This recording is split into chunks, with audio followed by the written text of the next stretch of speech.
This is Wanda Maximoff. Better known as Scarlet Witch, she's one of the most powerful characters in the Marvel Cinematic Universe. She also might just be its next villain.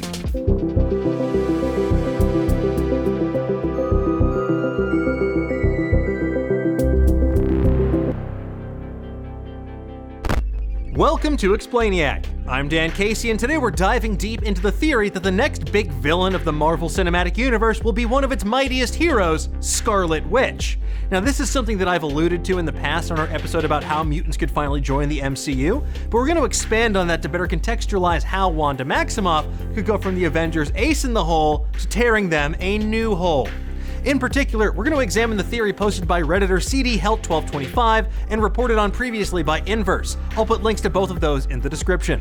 Scarlet Witch has already demonstrated that she's one of the most powerful people in all of the Marvel Cinematic Universe, and WandaVision looks like it's going to dial her powers all the way up to 11. Described as half classic sitcom, half MCU spectacular during D23 Expo's Disney Plus panel, WandaVision's gonna focus on the relationship between Scarlet Witch and Vision, her lover who was murdered by Thanos in Infinity War when the Mind Stone was so unceremoniously ripped from his forehead. WandaVision is said to be unlike anything Marvel has done before. Speaking with Variety, star Elizabeth Olsen mentioned the series is set in the 1950s, and the first poster for the series from D23 seemingly confirms that it's going to be modeled loosely after Tom King, Gabriel Hernandez Walta, and Jordi Belaire's excellent 2015 series, The Vision, which finds the Avengers' sad boy synthezoid trying to find domestic bliss in suburbia.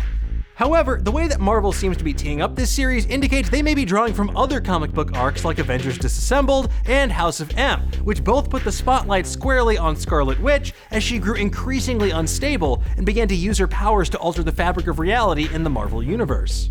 With the understanding that WandaVision will take place after Endgame and Scarlet Witch is also going to be a part of Doctor Strange in the Multiverse of Madness, it seems increasingly likely that Wanda Maximoff and her ever-mounting grief and exponential powers will fundamentally change the fabric of the Marvel Cinematic Universe as we know it, and likely make her a villain in the process. Now, the theory is simple. Essentially, it states that Wanda, driven mad with grief over Vision's death, becomes obsessed with bringing him back. To do so, she will alter reality, which will have the following consequences. Remove Spider-Man from the timeline, depends if Sony makes another deal. Buddy, I've got news for you. Creates the Fantastic Four, creates the X-Men, would still have the main MCU timeline, the Falcon and Winter Soldier. She would eventually alter time entirely and create the House of M. Now, the theory also briefly mentions the upcoming Doctor Strange in the Multiverse of Madness and that Dormammu made a deal with Wanda, but we'll get to that momentarily. So first, let's explain this whole reality-altering situation. In the comics, Wanda Maximoff is, like so many Marvel characters, a damn mess, just tangled up in decades of increasingly esoteric continuity. Whether you consider her to be a mutant as she was originally portrayed, or a human that was genetically modified by the High Evolutionary and then disguised as a mutant, look, it doesn't matter. I love comics, but it doesn't matter. She's extremely powerful and has access to something known as chaos magic. Over time, Wanda's previously vague hex powers acquired some decidedly scary definition. The nightmarish elder god Chthon altered Wanda's mutation and powers when she was just a wee baby, and it let her manipulate and warp reality at will. Sounds pretty powerful, right? Like the kind of thing you could do with the Infinity Gauntlet, right? Remember that, that's gonna come into play a little bit later on. Now, Wanda has used these powers for good, like when she brought back her dead lover / fellow Avenger Wonder Man, but she also used them to do some seriously horrendous things like, I don't know, wiping out 90% of the mutant population in the blink of an eye like she did in the House of M arc, which will also figure into this theory. Now, as it stands right now, Scarlet Witch in the MCU derives her powers from the Mind Stone because she was the end result of a series of Hydra experiments conducted on her and her dear deceased brother Pietro, aka Quicksilver, by Baron von Strucker. Baron von Strucker? The MCU version of Scarlet Witch possesses a wide array of powers, which Maria Hill refers to as neuroelectric interfacing, telekinesis, mental manipulation in Avengers Age of Ultron. Her thing is neuroelectric interfacing, telekinesis, mental manipulation. She's able to do everything from generating psionic force fields, to flying, to altering someone's perception of reality, to weaponizing psionic energy in the form of powerful blasts. Powerful blast! Wanda demonstrated the true extent of her powers in Infinity War when she not only lifted up massive war machines up in the air like they were nothing during the Battle of Wakanda, but rent the Mind Stone asunder with one hand while repelling Thanos with the other. One hand! Now, during the final battle of Avengers Endgame, Scarlet Witch easily overpowered Thanos and was about to turn him into a giant purple Stretch Armstrong until he had to call in an orbital strike to take her out. In an interview with comicbook.com, Marvel Studios president Kevin Feige confessed that Scarlet Witch could have taken down Thanos by herself during Endgame if Thanos hadn't basically cheated and used his kill streak reward. God, it takes so long to unlock the orbital strike. It's such bullshit. So all of this stands to reason that Scarlet Witch is immensely powerful. She has as much, if not more power, than the deadliest threat the Avengers have faced to date. And she's gonna have to contend with a form of grief like she's never faced before, because when the Avengers undid the snap, neither her brother nor her lover, the Vision, were brought back to life. And grief can be quite the catalyst for personal growth.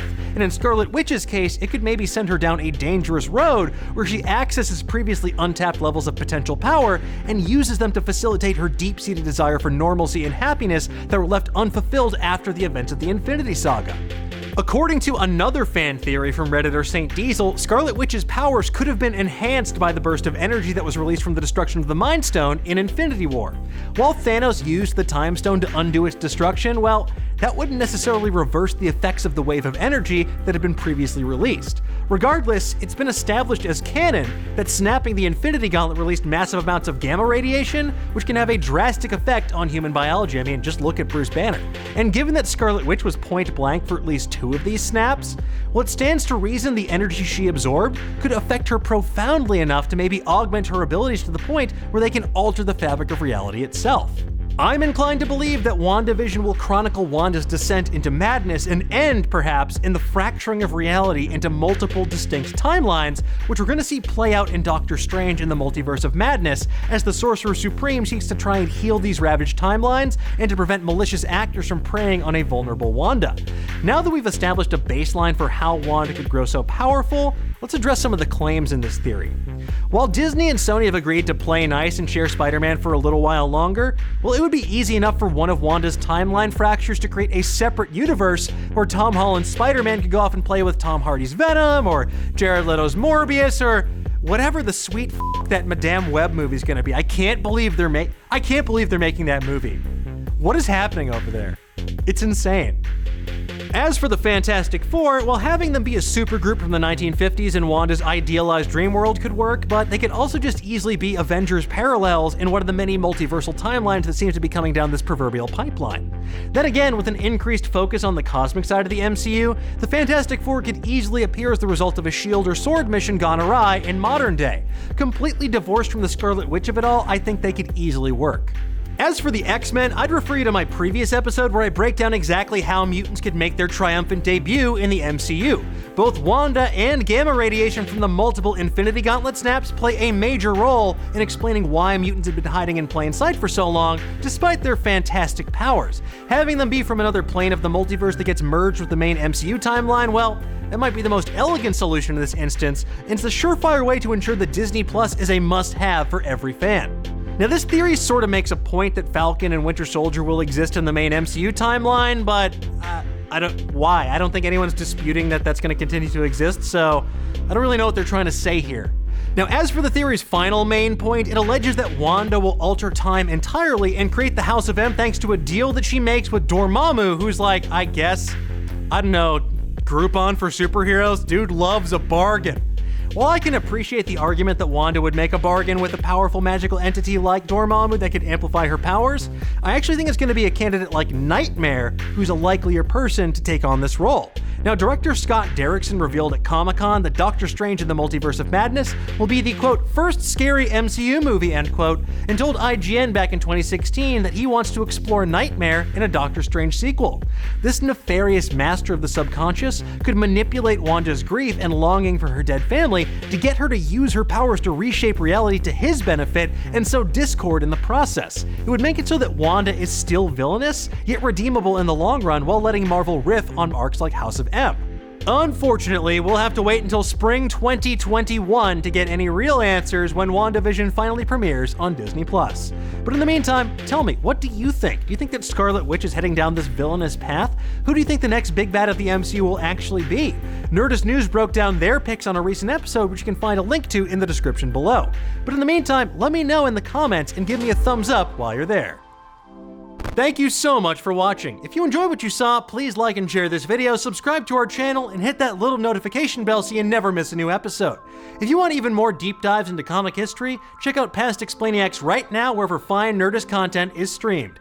If you have ideas for future episodes of Explainiac, please tweet them to me directly at Dan Casey, or leave them in the comments below. This is an evolving process, and I want you to be a part of it.